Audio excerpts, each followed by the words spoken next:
And I'm going to welcome you all for the third day of our Husserl in a New Generation conference. Our first presentation is by Professor Donn Welton, whom I had the great honor of meeting many years ago, and we are very gratified to have him back. He's here to present the second of our keynotes, a paper entitled The Actional Roots of Husserl's Transcendental Theory of Perceptual Intentionality. Thank you very much. Good morning. I didn't realize I had such an ambitious title. I want to make sure everyone has a copy of the outline because I'll rely on that. Anyone need one? We've got a spare one or two here. You got one there.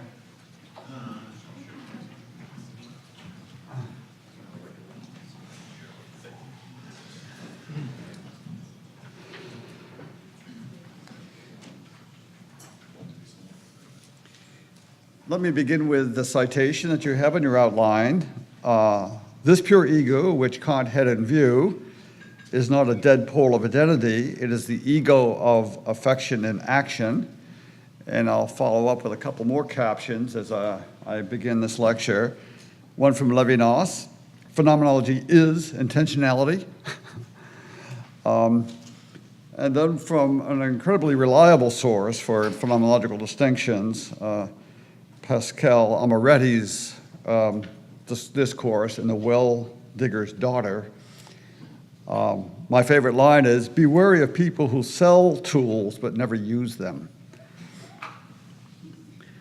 Okay, this paper will be quite programmatic, plowing several adjoining acres of the theory of perception rather than restricting itself to just one. As a result, it'll also be a busy paper, probably too busy. But in this conference, we're looking at Husserl prospectively rather than retrospectively, and thinking of those larger clusters of ideas that are the most fertile, inviting further cultivation. I welcome the opportunity to join with you in this endeavor. Today, I'll deal with two larger issues essential to any phenomenological theory of perception with transcendental ambitions, as was Husserl. First, does a first phenomenology of the structure of perceptual intentionality call from within itself for a second on which it rests, one that nests our perceptual experience of the world in our actions in the world? And then secondly, is there a way in which the lived body can be transposed from a factual condition, enabling shifts in point of view, to a transcendental condition that plays a broader role, a broader constituting role in perception itself?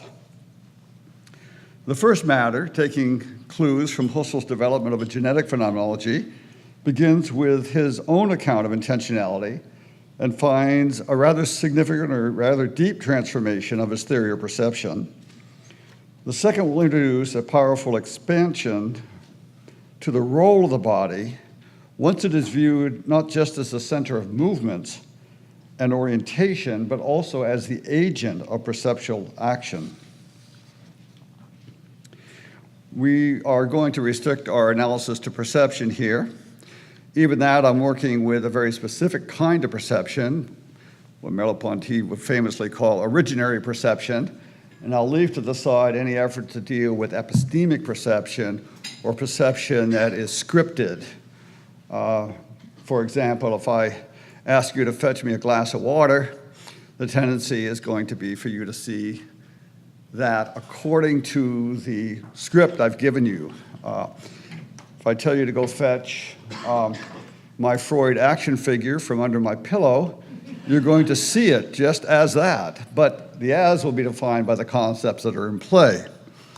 So I'm not interested in trying to work with those kinds of perception, but with just unscripted perception, so to speak, just what we're going to call originary perception. In keeping with the programmatic, sometimes speculative nature of this paper, let me proceed by offering some 13 probes, each of which is little more than a promissory note, in fact, each of which is really a paper in itself. We will focus on some more than others, but are primarily concerned with their interconnection. And indeed, the first probes just sort of establish some context for what's going to come in the rest of the paper. The first probe, the decisive breakthrough broached by Brentano and achieved by Husserl, was the analysis of experience not as a connection between, but as a pre-reflective interconnection involving acts of consciousness and objects of consciousness. Put generally, experience is a nexus involving various kinds of cognitive acts or enactments internally tied to types of experiential objects or happenings, with a whole situated in horizons of significance. This interrelation was characterized as intentionality or directionality, reaching toward, which was a play on the Latin intentio. Directionality accounts for the internal cohesion of cognitive events, and in principle, need not give priority to one of the components or sides or one of the dynamics of the interrelation over the other. But from Brentano on, however, directionality was defined almost exclusively in terms of a single directional mode, that of projection or transcendence.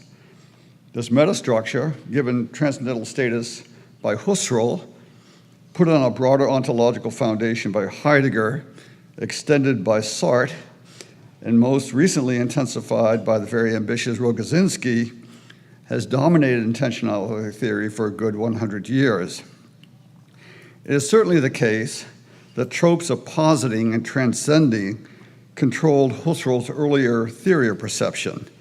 It started already in the logical investigations, and we see it as, even more clearly, I think, in the 1907 lectures, Ding und Raum, and then also in his Ideas 1.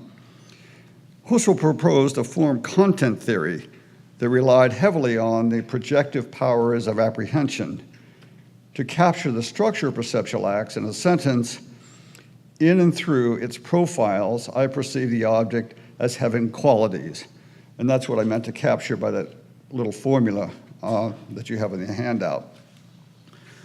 Husserl understands perceptual acts as having an interpretive or an apprehensional sense, Auffassungssinn, that animates the front side sensory arrays directly intuited, and the backside signative array frames lacking sensory content, and integrates them into profiles of a perceptual object having qualities.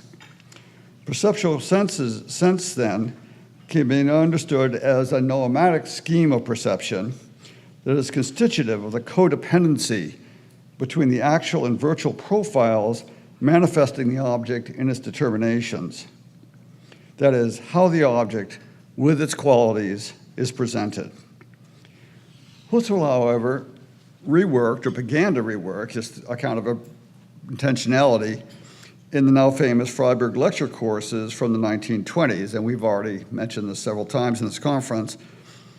The difficulty with his earlier account is that animating, which is how he described Auffassung, tends to describe perception exclusively in terms of acts moving through immediately intuited or sensed data that are then organized by ideational content into the appearance of a transcendent object.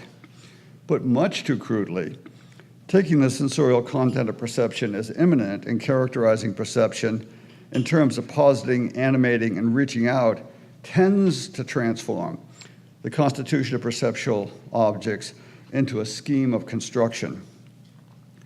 Now, I think Husserl became concerned about this. And in fact, he explicitly mentioned certain dangers that he worried him in the analysis of passive synthesis material. He began to draw attention to the many cases in which something draws, pulls, snares, and sometimes seduces us.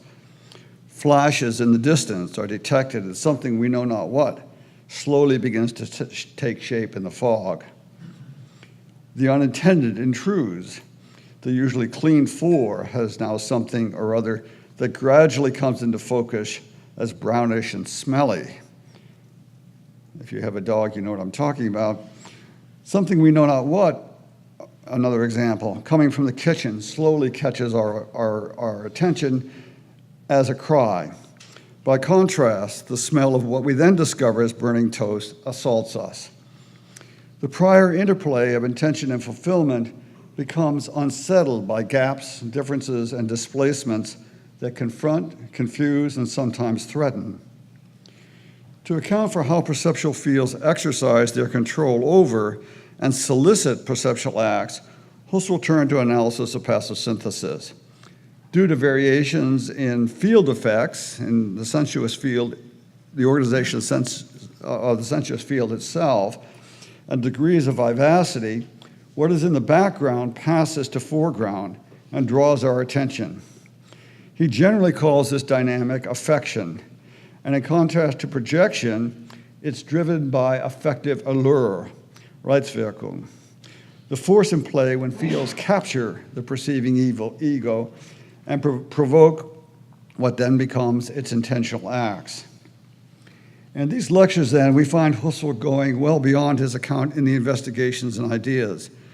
Now Husserl begins to think of effectivity not as a kind of noetic modulation of an act, but as a second, quote, fundamental, unquote, directional mode of intentionality as a whole, as a, quote, an essential modal transformation, end of quote, of the entire structure of perceptual acts, one that plays its role in the constitution of all object-like formations.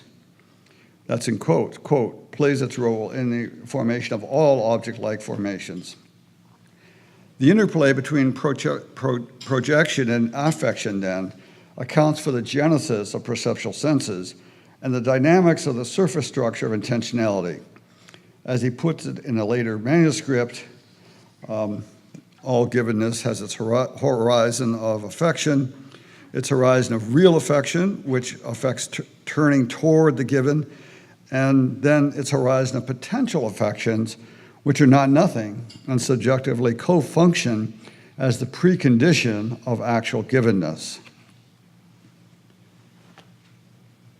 Okay, that's just to get us started.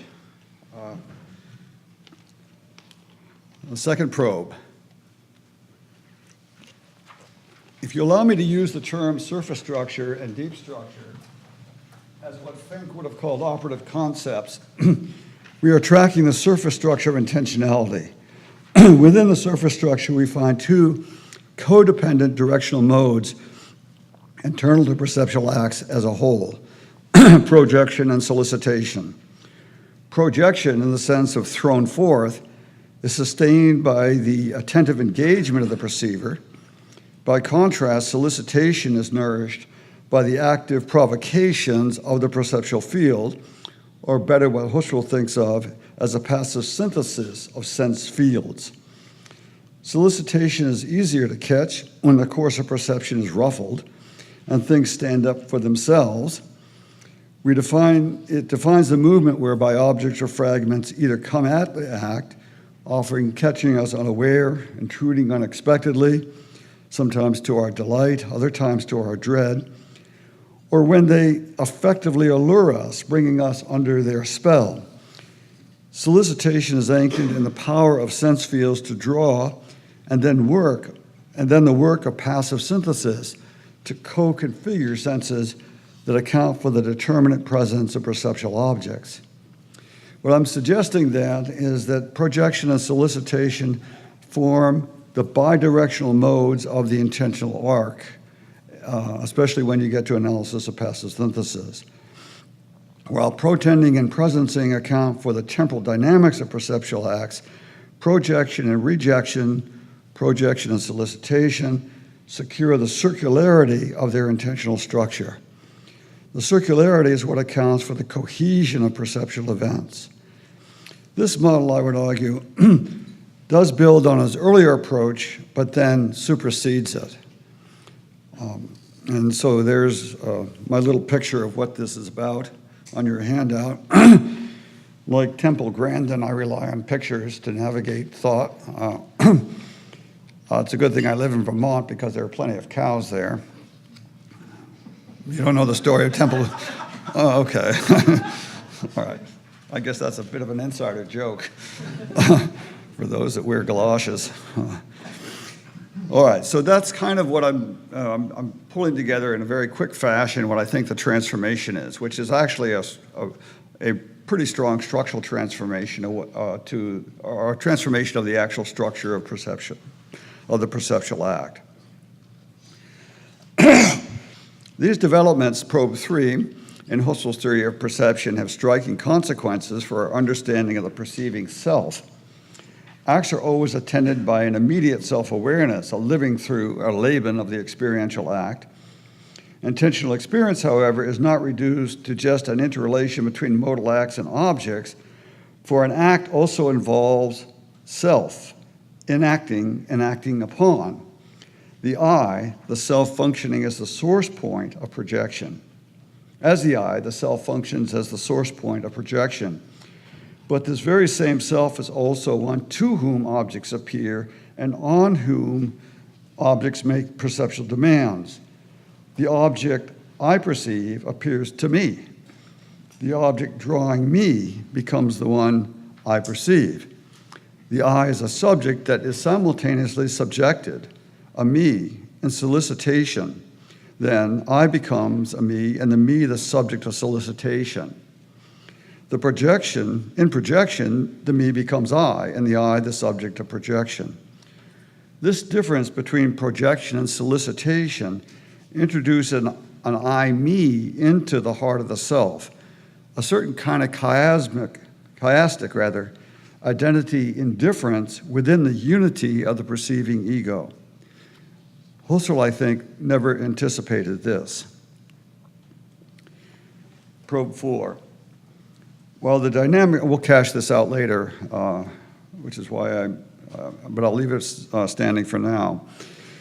Probe 4, while the dynamic between profiles and objects is controlled by the activation or emergence of perceptual schema, the senses, for their part, develop their rules of schematization in relationship to other senses. As we perceive a qualitatively different object as a whole, each manifest profile points to, as it anticipates yet other profiles, the fact that not just the actual, but also the virtual senses of the object are in play, entails that senses are internally related, that they form a web. Put in its proper phenomenological form, perceptual events with their projective and rejective directional modes are always sighted, always situated in perceptual environments.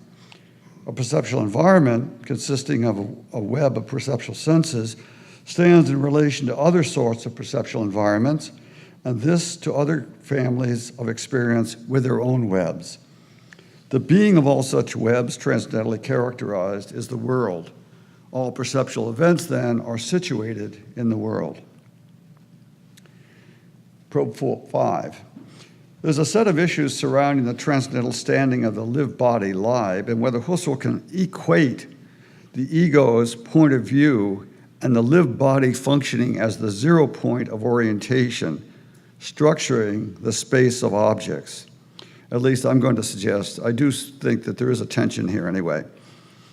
Husserl's reliance on the criterion of direct and immediate intuitive presence may not be sufficient to move this coordination between the two into a coincidence. We can nevertheless think of this space that this coordination generates. And that's the space that we find him often talking about, the space of objects. What comes out of it then is an account of the way in which objects have a spatial relationship to each other. In other words, the way in which objects can be understood in terms of location coordinates. And these coordinates are generated by the body's relation to the object situated in a spatial field. But the problem is that without some form of additional argumentation, I think, the lived body may be no more than a staging condition for the ego to achieve the orientation it requires to constitute location coordinates. Now, these location coordinates, unfortunately, I forgot to put the chart on the handout, are already familiar too. I think this is the difference between top and bottom, left, right, back, front, near, far. Perhaps even something like in and out would qualify as one of these. So the crucial thing is that this is just the space in which objects have a spatial relationship one to another. It's very straightforward. And that space is constituted by the fact that there is a body standing in relationship to these objects, in terms of which then they take on these spatial relationships of over, under, left, right, back, and forward. Okay, I'm assuming this is fairly familiar to you. This is the stuff that he develops primarily in the second book of Ideas.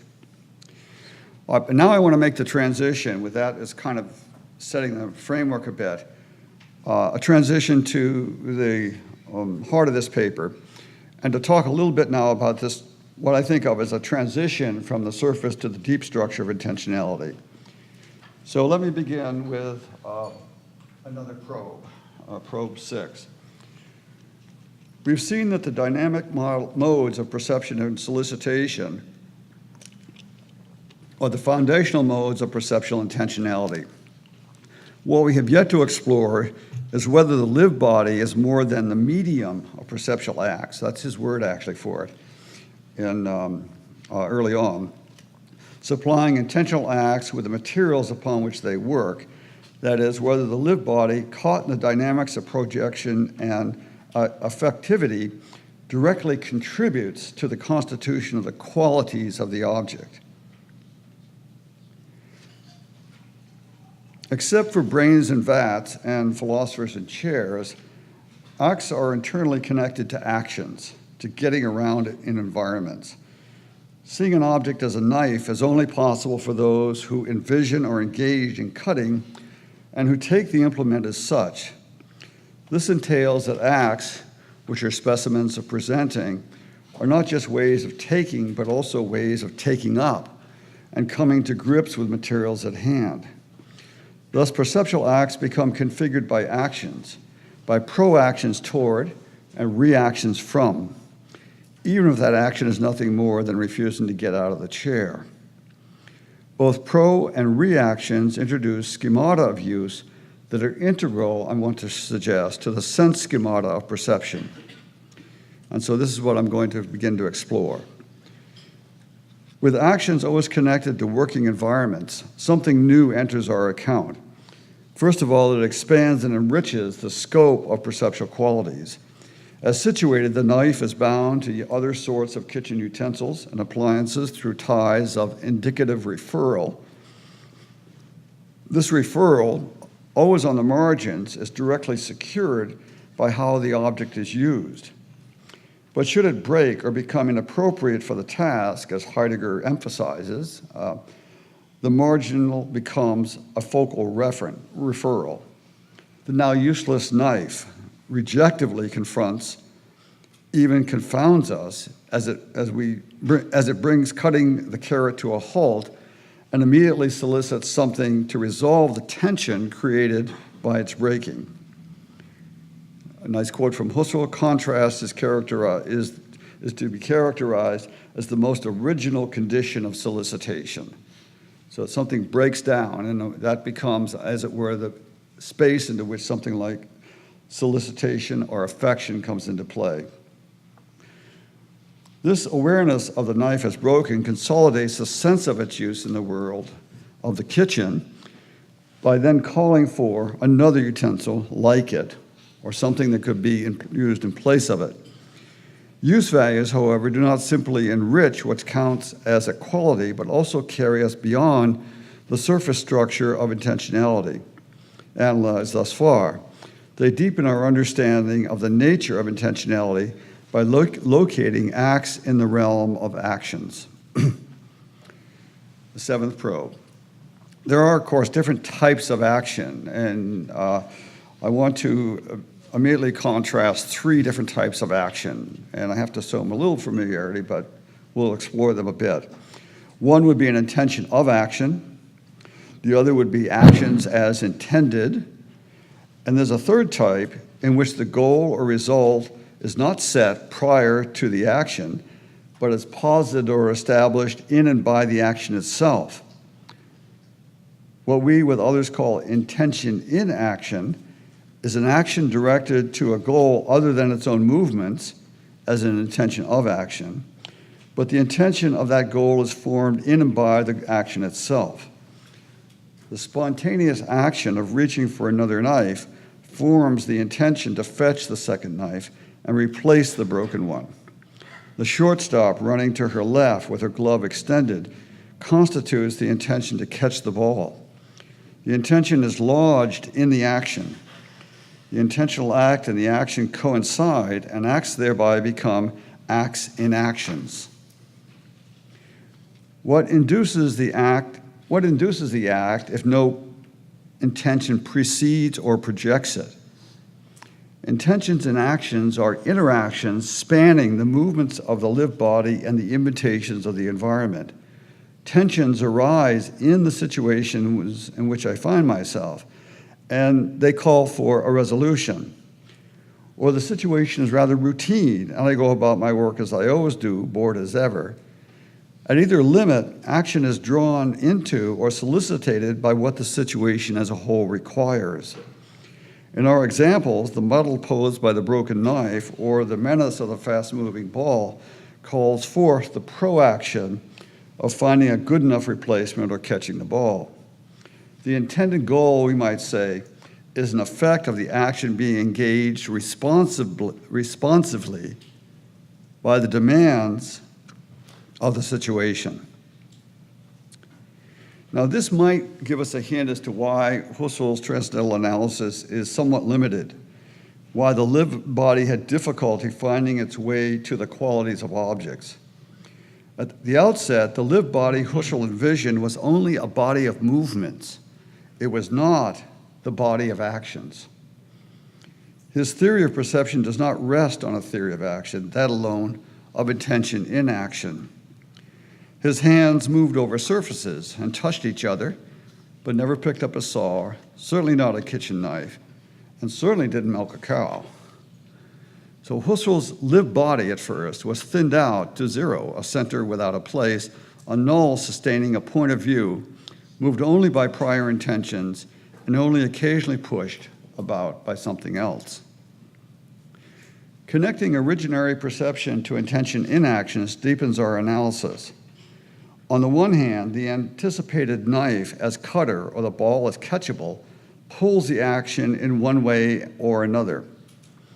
It has these features, however, because a tacit familiarity with possible schemata of use undergirds schemata of perceptual discrimination. The way the object fits into how it is taken to hand becomes a constitutive condition for the perceptual act to perceive the kind of basic qualities that they do. With intention in action, the objects, the knife, the ball, of the embedded perceptual acts are defined primarily by their use values, not first by a core of physical features to which acts add practical qualities. Note 8, these three sorts of action involve the lived body in very different ways. An intention of action uses the body. I decide to make my lunch. I tell the body to open the refrigerator, as it were. The intention itself can be fully formed, even if the action never takes place. With an action as intended, by contrast, what is intended just is the action. The intention of dancing is to dance. The action itself is controlled by a certain direct bodily know-how that once learned is not an effect of knowing that. This gets emphasized quite a bit in the literature. But notice that while the dancing, once fluid, exercises a certain scheme of action, the intention to dance rather than stay sitting does not itself constitute the act of dancing. In fact, I can stay frozen in my seat, even with a well-informed intention to get up and dance. We are already underway, however, to intention in action, where dancing takes over, and the intention is not logically prior to, nor can be severed from the action. Because the action is not controlled by a logically prior intention, we have a coincidence then between intending act and bodily action.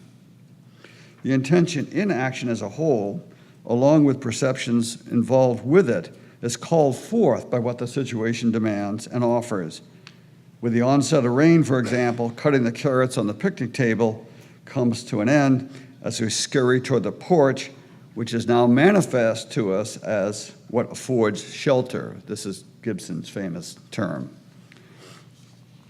At the same time that actions are invited by situations, intention in action bring motivational resources of their own, sending actions in one direction and not another. What animates intention in action are not epistemic issues based on the wish to know, but bodily issues arising usually from felt needs, wants, and desires. Needs, wants, and desires are not themselves acts, but bodily drives that attend or subtend acts, and I would say subtend even emotions, and determine the form of engagement we have with our surrounding. Without these, no knife would ever matter for us in the first place, and certainly no hand would reach for its replacement should the blade be broken off. We have seen then that the act of perceiving the knife as a cutter is internally bound to the action of cutting with this implement. Cutter, well before it is a concept, is a perceptual schema rooted in the body schema of cutting. With senses as schemata of use values, embedded in schemata of bodily actions, the lived body moves from being simply a staging condition, accounting for the point of view, centering intentional acts, to a transcendental condition of the very sense structure of conscious acts in which youth qualities are manifest. Furthermore, this body, moved by needs, wants, and desires, is itself caught up in the milieu of its own actions. So another Temple Grandin chart. Okay, the ninth probe. The notion of bodily action allows us to return to the self first introduced as the chiastic I-me anchoring the interplay of projection and rejection. The self-awareness of the I-me was functionally correlated to the immediate proprioceptive awareness of the body, itself the zero-point staging perceptual acts. If the body moves, then the point of view shifts, is how Husserl spoke of it in the second book of Ideas. The body so correlated, we saw, remains outside of both the field perceived and the internal structure of the I perceive X as Y. But Husserl, relentless thinker that he was, presses beyond this by describing the unique experience that arises when the body acts upon itself. When the body touches itself, he provides a way of understanding the fracturing between I and me discovered in our third probe. One hand moves across the other. This secures a peculiar manifestation of the body through the body so manifested. The body so manifested is caught in a reversibility of touching and touched, and as he puts it, is always therefore an imperfectly constituted thing. Always maintains a dyadic form, resisting synthesis. It fractures roughly, as does the chiastic I-me, with which I correlate to the touching body, and the I is what I correlate to the touching body, and the me to the touch body. The identity and difference of the self may find its pre-intentional roots in the reversibility of touching and touched body. 10. The spatiality of consciousness.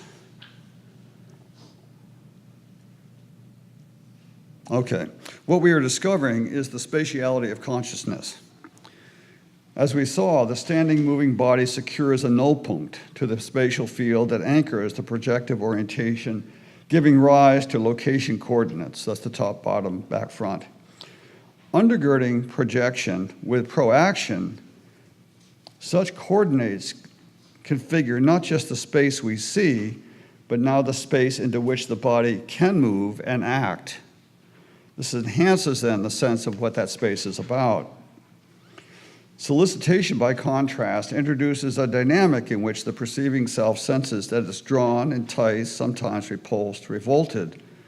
With reaction, the lived body, is not the invisible center of a moving, quote, here that has no other here outside in relationship to which it could be there.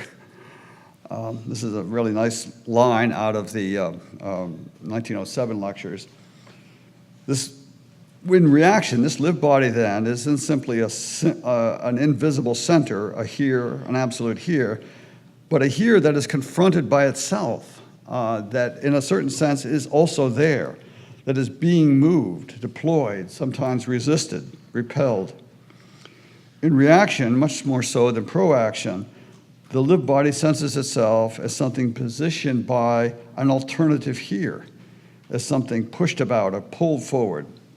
Reaction has the effect of bringing to the fore the interior space that configures the body ego acting in the space it is constituted. Reflexivity, called to itself by the very spatial field it constitutes, the lived body exhibits its own spatiality, one at play across the dynamics of projection and solicitation. But how? How does this happen? The coordinates that we talked about account for the spatial relations between objects, but they entail what you could call place relations with which they do not entirely coincide. It's possible for one object being located in front of another to be placed ahead of me or to my right. A cup being on top of the saucer can be simultaneously above or below me. And the table located to the right of the chair can be placed to my right or to my left. This suggests then the following place relationships, which I've listed for you: ahead of me, behind me, above me, below me, right of me, left of me. Place relationships, I think, give us the bridge we need.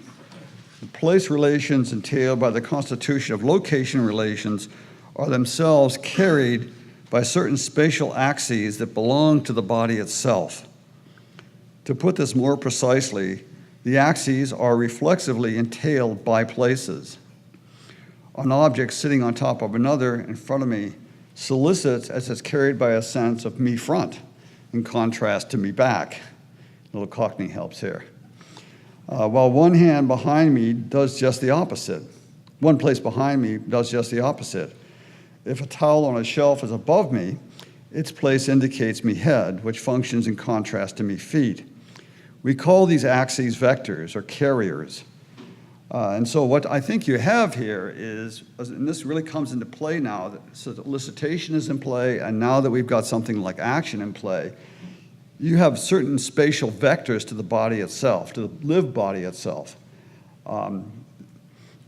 Vectors are the operating diodes that frame our body awareness of objects having location in place. The zero point has become thick, become extended with multi-axes. We finally reached our goal. Vectors allow us to speak of the intrinsic spatiality of the lived body, but in such a way that we preserve its connection to the environment. The lived body, in turn, defines the sense in which consciousness is, to some extent, extended and thus spatial. Now, let me use a little work in experimental psychology just to point out a couple things about this. With these three pairs of vectors, there's a variance in dominance and symmetry. This was tested by reaction times to objects placed beyond the observer's head, feet, back, front, and left and right. And this is almost predictable. The head-foot axis dominates the other two for upright subjects. Within the head-foot vertical axis, there's also an asymmetry with the head dominating the foot, being quicker in response than the foot. The front-back vectors were stronger than the left-right vectors in the sense that you would react quicker to something organized by that vector than you would by the left-right vector. And it was also asymmetrical perceptually, with the front dominating the back. The left-right vector was slowest, but also symmetrical. So you've got then some account then as to not only of the body having these vectors, which are spatial, but also on account of how they are interrelated in terms of dominance, how they function in the perceptual field. When the subject reclines, interestingly enough, though, it's no longer the head-foot vector that dominates. On a reclined subject, all of a sudden, the front-back axis dominates, suggesting that vectors are not absolute, as the relationship between them is tied to the functional and perceptual advantage offered by the axis. For the reclining subject, neither the head-foot axis nor the left-right axis coincides with the significant asymmetries in the perceptual or functional world. Okay, probe 12. Once bodily movement is incorporated into actions, once the sense of action acts, perceiving objects depends upon bodily actions using objects, and what such objects in use then confront actions, the lived body comes forward in its own terms. On the one hand, action responds to what opposes the body, encounters what resists its movements, even struggles against what threatens or sometimes overpowers the body. Action involves then reaction. On the other hand, intention and action, driven by needs, wants, and desires, require effort, exertion, even struggle as the body reaches for things. The action involves proaction.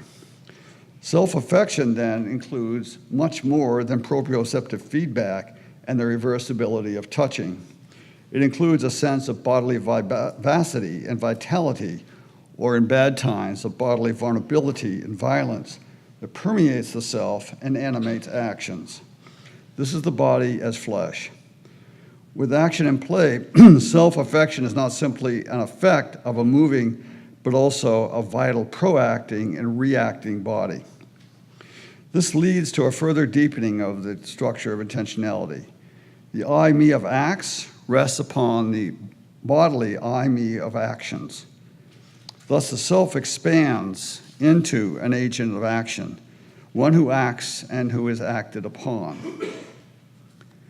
This analysis suggests then that Husserl's first account of the lived body in terms of the spatial constitution of objects provides only a temporary bridge, one in which the body collapses into being the invisible source of movement. In a phenomenology of action, by contrast, enhanced by an account of proacting and reacting agency, this allows us to capture the lived body in its thick being. Its introduction, however, burrows under what now becomes the surface structure and opens up the deep structure of intentionality.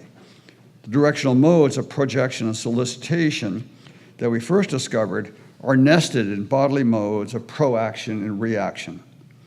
The insertion of the deep structure allows us to go beyond standing still qualities, such as blue and tall, and capture moving qualities, such as cutter and bat. Reframing the body as flesh also grounds intentional consciousness in the thicket of existence and opens up our understanding of the in-structure itself.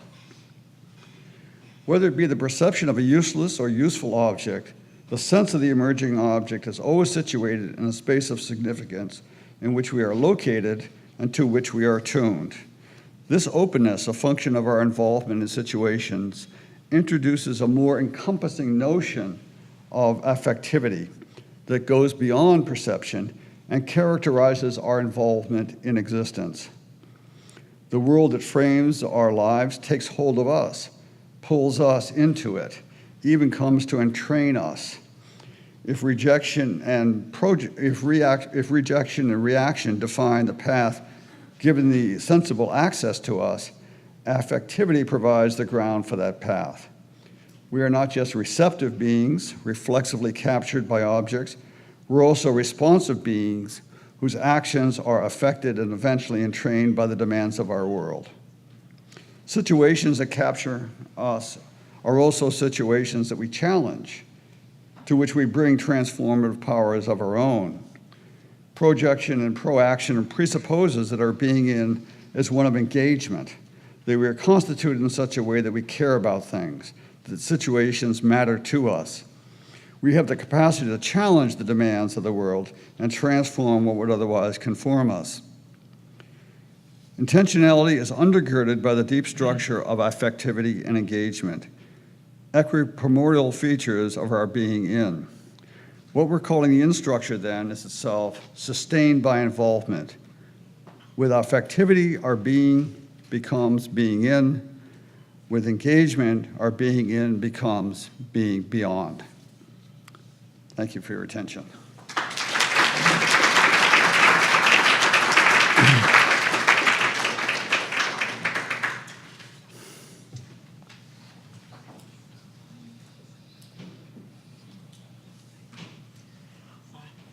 trying to turn this on. All right. We have a few moments for questions. Yes, Rudolph. Okay, thank you very much. Donn, very quick question. Intention in action, the way you presented it is that intention and action coincide. And so what I'm wondering about is moments of hesitation in bodily action. And I'm mentioning that because for Bergson, hesitation is the moment where consciousness emerges in the reflexive arc. So intention in action is basically praxis in Aristotle's concept of praxis. And so what I'm wondering about is moments of hesitation that doesn't turn back praxis into some kind of techne where you have a project that you then carry out. Yeah, that might introduce, the simple way to handle that, I guess, maybe I'm cheating, would be to suggest that introduces a kind of modal shift, which is always possible. When you sort of pause action in the course of action, then that allows for a certain attention to things that otherwise you wouldn't be attending to. And so in the pausing, it seems as though one of the things that might become apparent, might become manifest, is what in fact might be the intention that is in fact at play in the action, or it might be something else, maybe just a need to get closer to the object or something like that. I don't know if that works, or does Bergson then, once he gets the hesitation, what does he get out of that? Consciousness. Consciousness. Moment of choice that doesn't. Yeah. Yeah, you can imagine that intention and action itself can easily be shifted off its own foundation in a way, because once it hits a wall, or it causes a moment of reflection, causes you to pull back, and you begin to inquire or begin to look elsewhere and this sort of thing. So intention and action, it requires, I think, works best for this idea of motion that's pretty fluid in the context of a whole ongoing work environment in which things are moving in a fairly standard, fast way, or normal way. In fact, it's not just hesitation, it can also be, well, part of it also can be something, the tool breaks would be the same kind of thing in a way. It would then suddenly bring you back out of your dynamic involvement in the situation in order to then sort of capture what the meaning of the object is or what the intention was in performing the object. So that would be my guess on how to handle that. Okay. So this, just to clarify, I'm trying to look at these different layers of how these are founded, and you appeal to a lot of notions of the I, me resting on the bodily I, me, and action, and so on, and the appeal to affectivity. So I'm just wondering, for you, how is there a new foundation or let's say a new level of foundation in this analysis of the action, or how would you structure it? So, especially in relationship to affectivity, let's say, and movement and action. I mean, you seem to want to, there almost seems to be a reversal of the traditional sense of foundation, but also in Husserl, let's say, but also going along with it. And so I'm just trying to look at where you're situating, like, kinesthesis, action, because what you're getting to is this other sense of the lived body, and the spatial vectors of the body, which seems then founding or foundational in a certain way, and not constructed upon, a mere 0 point, let's say. I mean, it's an enriched in this deeper, more expansive sense. So I'm curious to how you can orient me in that. Does that make sense? Or? Yeah, it does, and it points to the kind of double problem that or the double issue that arose out of two interesting things that hit me full force as I was writing this paper. One is that in Ideas 1, Husserl seems to be perfectly at home giving us a complete account of the structure of intentionality without even talking about the body. He comes in incidentally in a couple places, but it basically gets shoved aside. So it's only in Ideas 2, then, that gets the fuller constitutional account of what's involved comes into play. But then the other side of the other issue that hit me was that in talking about the lived body and what it does, even as it functions to constitute location, the location of objects, the location of objects, it's always a body of movement for him. It moves to the left, moves to the right, comes closer, comes near. Or it is, even in relationship to this, it's one hand moving across another. And what happens is then you basically undercut the power that the notion of action can contribute to something like a theory of perception. And so what I was trying to do, at least a little bit, was, the material that I took about the broken knife and so forth is more than familiar to us in Heidegger, but there's also a serious correction to Heidegger here, because Heidegger has all this stuff with no body.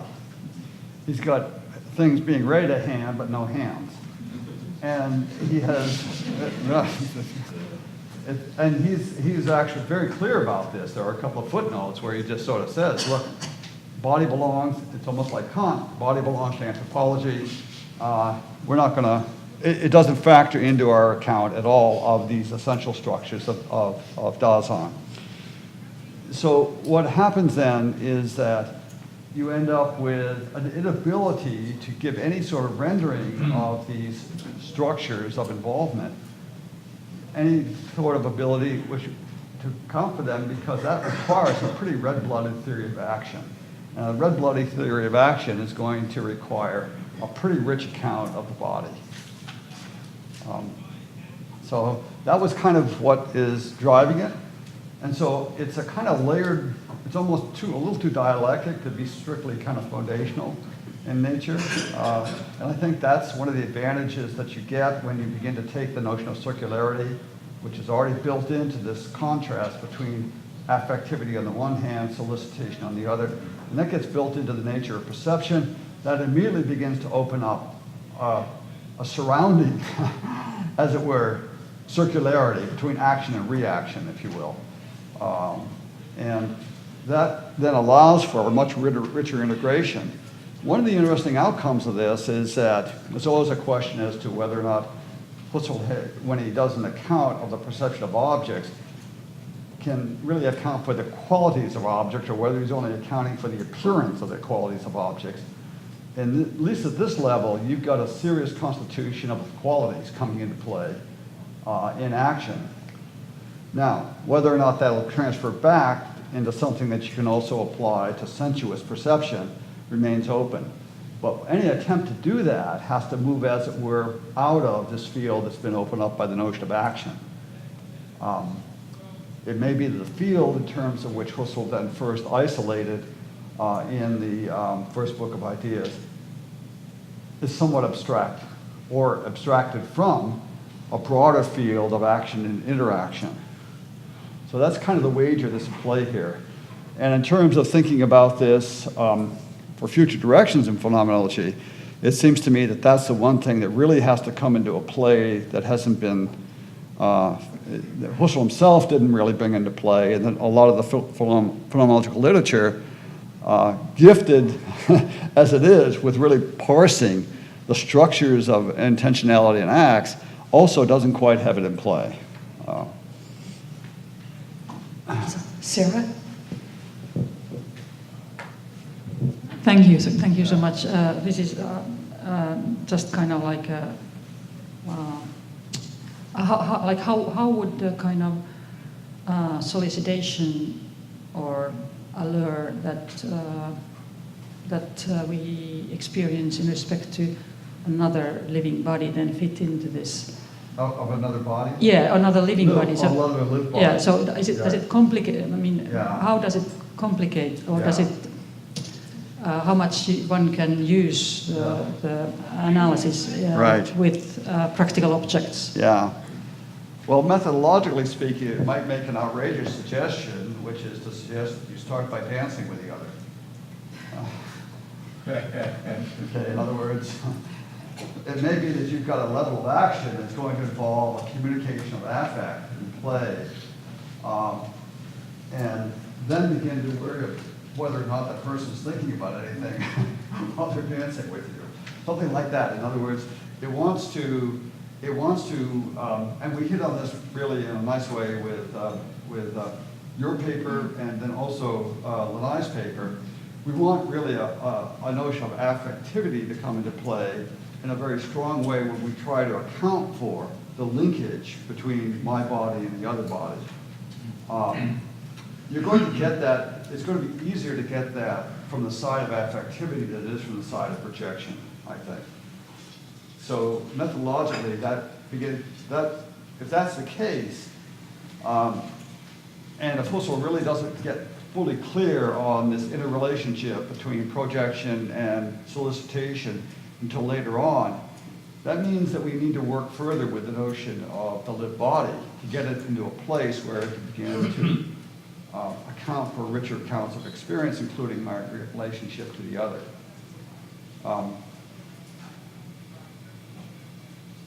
I don't dance, by the way, so I believe we have time for one more question. Thank you very much. So I have a question, just about clarification, I guess. So in probe number 10, you write that the bodily ego, accounting for the orientation of spatial fields, becomes reflexively tied to those fields, and it takes on a thick spatiality of its own. And the language there of taking on a thick spatiality of its own, I really like that image. We're not a point, right? We're not a 0 point. Yeah. We're extended. I have a left and a right side, Yeah. for instance. Right. But I wondered, it sounds like in the order of constitution, the constitution of space looks like it's prior to the constitution of bodily space, the thick subject. Yeah. And I don't have any strong feelings one way or the other, but when I think about the relationship between egocentric space in front of, to the left of, and so forth, bodily space, my left side, so, head is normally up, but if I'm doing a headstand, that vector is not identical with the egocentric. Up still is that's where my feet are now, right? So this is an argument that, like Sean Gallagher, for instance, gives, that egocentric and bodily space aren't identical. And then there's allocentric space. I can move from here to here, so I don't have to be, as Bill Brewer once puts it, an idealist about space. I don't have to think here that I'm grounding all space. And it's hard for me to see how those three aspects of spatiality don't all entail one another. That there isn't an order of constitutive structure where first we get one and then the other. They all come as one big gestalt package. And I wondered if you had any thoughts on that, or what Merleau-Ponty's view on this might be. Yeah, that's always the trick when you're doing kind of constitutional analysis, is you are constantly faced with the problem of pulling out or apart what's really a bundle.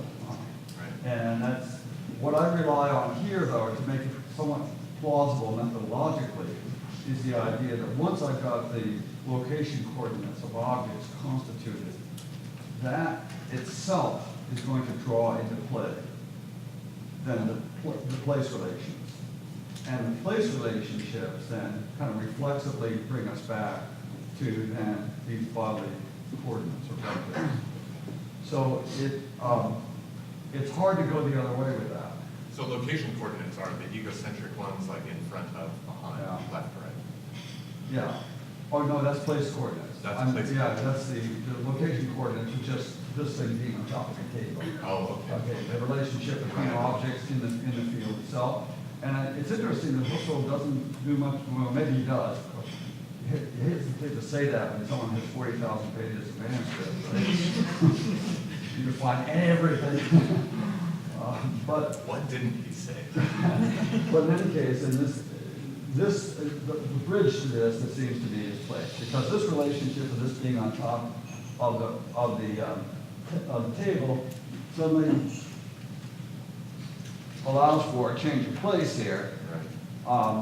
It's no longer something that was to my left, now it's to my right.